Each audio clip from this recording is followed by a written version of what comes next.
Hi Pisces, welcome to your Mercury retrograde. I had to think about that. You see the little pause there. I was like, what am I doing? Mercury retrograde in Aries special with me, Raphael Ray from Radiant Reality. Thank you so much for joining me. Okay, so why am I doing this? I'm doing this because I believe this transit is going to be quite important.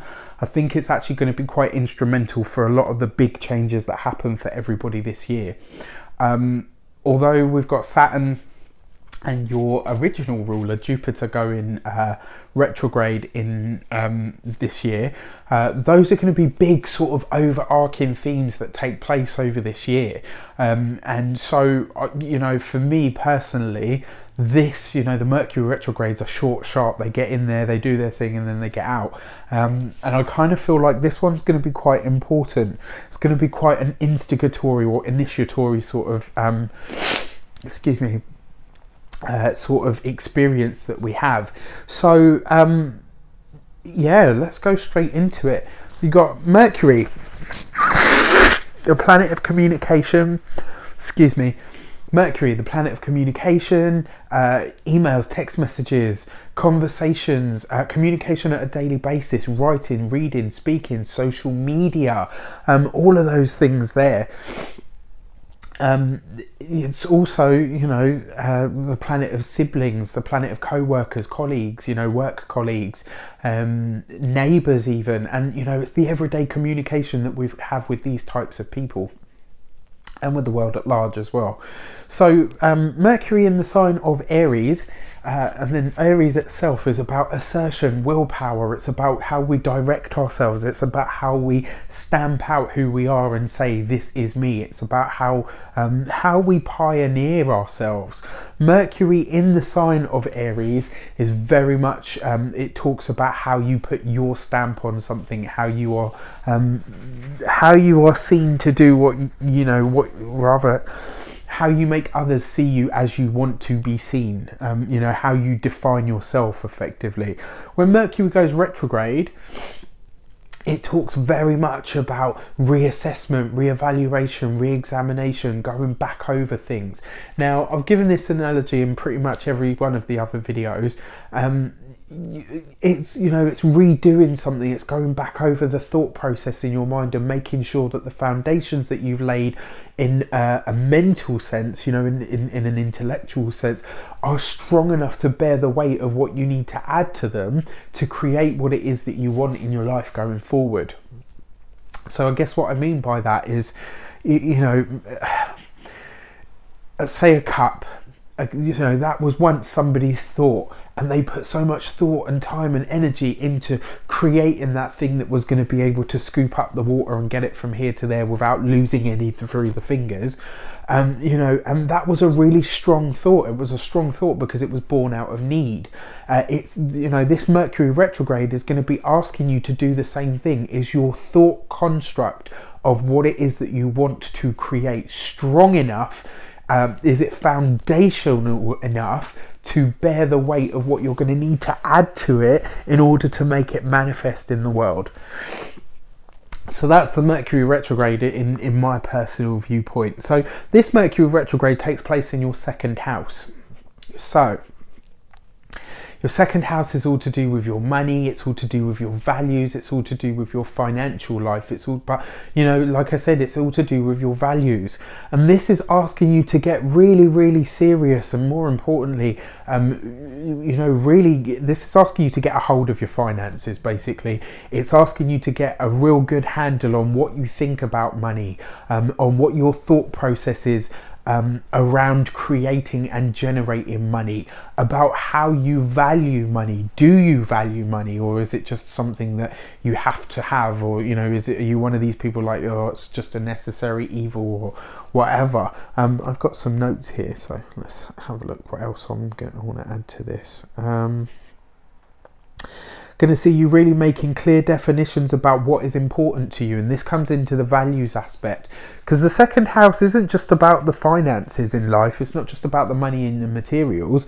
It's also about what you value, you know, and this is really going to start to get you in the space to re-examine and re-evaluate actually what is important to me. You know, is having a lot of money important to me, or is living well and having enough money to live well more important? You know, it's asking you to really scrutinize and differentiate between having, you know, having money and, you know, wasting money and spending money, or between spending money and wasting money, between having money and you know, just hoarding money, and, you know, knowing the difference between the two. But like I said, it's also about your values. You know, and your values are tied into everything. The values are tied into your self-worth. How much you are able to generate in terms of monetary wealth is linked very, very, very intimately with your self-worth and your value. How much do you value yourself? How much do you value your time? Because ultimately your time is your money, right? Your money is your time and your time is your money. And I don't know if any of you have seen the film Time with Justin Timberlake and Amanda Seyfried, or whatever her name is, you know, where literally everything that you want in life is your time, you know, and you give minutes of your life away to have a Coke, or, you know, which will cost you 3 minutes or whatever. And although it's a scary concept, actually that is the truth of it. You know, you think about how much, say, I don't know, say I go into a shop and I want to buy something and that thing is £10. Well, my wage is about between £9 and £10 an hour. That's an hour of my life that I've taken out of doing the things that I would rather be doing to be able to afford that thing. So that thing really needs to be worth it. That thing really needs to be worth the hour of my life that I've given up to have it. Because otherwise I'm just wasting it. And I'm not just wasting the money, but I'm also wasting the hour of life that I gave to get it. And these are the things that you're really going to start to have to ask yourself under this transit. You're going to have to get really serious, you know, and really dynamic about the way that you generate your wealth. You know, what does money mean to you? And more importantly, is it giving you what you need? Are you getting what you need from it? Let's see what else.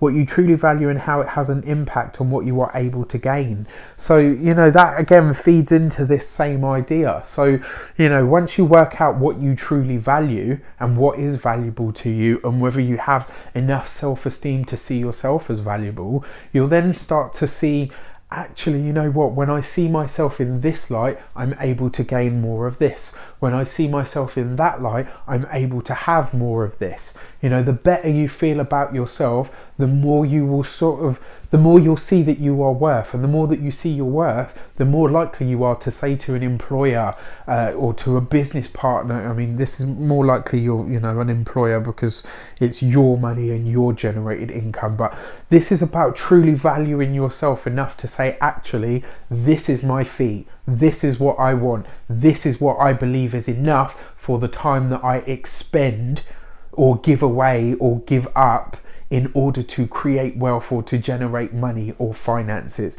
This is what I am worth. And this is you, you know, you're not going to make any mince or bones about this. You know, you're really just going to get in there and really examine, right, okay, what am I worth? And am I getting it? And if not, this will see you either really trying to assert what you're worth, or walking away from something that isn't giving you it altogether, and just saying, look, you know what, you don't value me enough, you're not giving me what I'm saying I'm worth, and if you're not going to give it to me, somebody else out there will. And that's a really powerful place to be in, because, you know, not just from a viewpoint of demonstrating overt strength, but when you can really say, this is what I'm worth, and if you're not going to give it to me, somebody out there will. You're sending that vibration out into the world and saying, this is what I'm worth, and I'm moving from this damn page until you meet me on it. And the world and the people in it will have to do so to be able to interact with you at any kind of energetic level. That's just the way that it works, because we draw in the level that we're at. What else have we got here? This is going to be asking you to get active in your financial sector and understanding how you can make money and how and what you and your time are truly worth. You know, this is really, really big stuff. What do you value? Why do you value it? What do you believe you are worth? What do you believe your time is worth? If you have to spend that £9, £10, you know, to have that thing, Was it worth the hour of life that you gave up to have it? If not, do you really need it? Or do you just want it? You know, and differentiating the between the two, want and need, you know, and understand it. Some things you just want because you want them, and there's nothing wrong with that. It's actually part of the human experience. I want that thing, I have the means to have it, so I'm going to have it. But this is asking you, you know, if you ever suffer from buyer's remorse or anything like that, this is going to ask you to really look at why. And to say to yourself, you know what, do I value this thing? Do I really need it? You know, is it going to make me or my life any better? If not, you know what, I could probably do without it. It's not about denying yourself at all. It's about asking yourself whether the time that you're going to give up to purchase something is truly worth it. And more importantly, it's about asking yourself, am I valued enough by my boss, my institution, my work, whatever, for the time, you know, am I getting what I believe what my time is worth? And it's not really about what your time is worth, because if you strip all of that away from it, the truth of the question is, am I getting what I believe I am worth? Big question. So, I would like to bless this deck with all forms of love, light, peace, prosperity and abundance, and I pray that the message that comes through is ultimately clear and concise, and it helps you on your path to your highest vibrational good. So let's see what the tarot says. Bam! Look at that. You get the Magician. Oh, you lucky, lucky, lucky so-and-so. Now, the really interesting thing about this, Mercury, the first planet, going retrograde in Aries, the first sign. And then you get this, the One. Now, the really interesting thing about this is Aries got the Wheel of Fortune, which is the Magician's opposite in terms of its numerology, because it simplifies to 1. You got the Magician, which is number 1. Now, the interesting thing about this is Mercury rules the Magician card, and the Magician is known as a master communicator, and the reason he's known as a master communicator is because he is able to say out into the world whatever his magic spell is, and his spell is able to create everything that he wants and needs. It's like he speaks, you know, he allows the divine will to speak through him in order to manifest in the world, but everything that he speaks out into the universe is a potential thing to become manifest, you know. And that's interesting because it's the number 1, so you've got 1 1 1 triple 1. That's all to do with self. It's all to do with asking yourself what you want to create, and recognizing that you have the ability and the power within you to create everything that you want and need. The only thing that it's asking you, and the thing about the Magician is, he is 100% sure of his ability. He trusts the magic, so the magic trusts him in return. And that process is mutual. It does not work one way without the other. If you do not trust the power that you invoke, don't expect it to be there for you to back you up and send you what you're asking for, because you're not giving it any real weight. You trust the magic trusts you in return, and the two really are mutually beneficial and receptive, just like that. Amazing. The Magician card is basically saying you have everything that you want and that you need, and you need to communicate your worth to everybody that you interact with, so that they understand that you understand what you're worth, that you know what you're worth, and that you will not accept anything else. Pisces, I wish you all the best, brightest of love, light, peace, prosperity and abundance itself. Thank you so much for joining me. I'll see you very soon for the monthly videos. Take care.